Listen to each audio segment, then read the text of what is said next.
अस्सलाम वालेकुम रहमतुल्लाह। आज की हमारी वीडियो का टॉपिक है बवासीर बाती, बवासीर खूनी।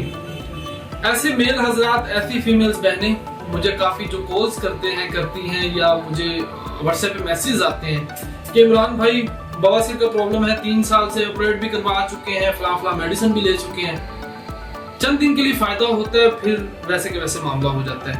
ख्वाह बगंदर फोड़े तक बात चली जाती है, जो कि जानलेवा भी हो सकता है इंसान के लिए।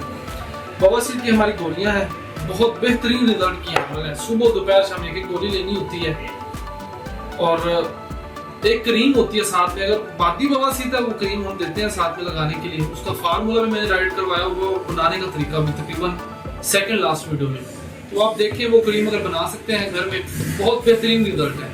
और ये टैबलेट सुबह दोपहर शाम एक लेनी होती है। अल्लाह के फजल से इसका ये बवासीर का शाफी इलाज है। खूनी बवासीर है, बाती बवासीर है, जिसमें दर्दें रहती है, गैंठियाँ वहाँ है, बेहतरीन रिजल्ट है। मशवरे पे अमल कीजिएगा, अल्लाह पाक सेहत देगी। और फास्ट फूड से परहेज करना है, ज़्यादा मिर्च मसाले से परहेज करना है। अचार, गोश्त किसी किस्म का यूज़ नहीं करना, बवासीर का मरीज नहीं यूज़ कर सकता। ज़्यादा अमरूद खाएं, अंगूर खाएं, गर्मा खाएं, फास्ट फूड टोटल बंद करें, तली हुई चीज़ें टोटल बंद करें, मीठा टोटल बंद करें, ठीक है। हाँ, काले चने बनाएं, हल्का शोरबा डाल के, कद्दू बनाएं, कद्दू के साथ खाना खाएं, ये दही भल्ले पकौड़ियाँ हैं, ये आप खा सकते हैं, ठीक है। ऐसी चीज़ें एक दफ़ा नॉर्मल यूज़ करें। ये सिर्फ 1 हफ्ते की ट्रीटमेंट है, आप शफायाब हो जाएंगे, ठीक हो जाएंगे। पहले भी हर चीज़ खाइए, बाद में भी खानी है। इसी वीडियो के साथ अपने भाई हर्बलिस्ट इमरान नज़ीर को इजाज़त दीजिए। दुआ में याद रखिएगा। टेक केयर, अल्लाह हाफिज़।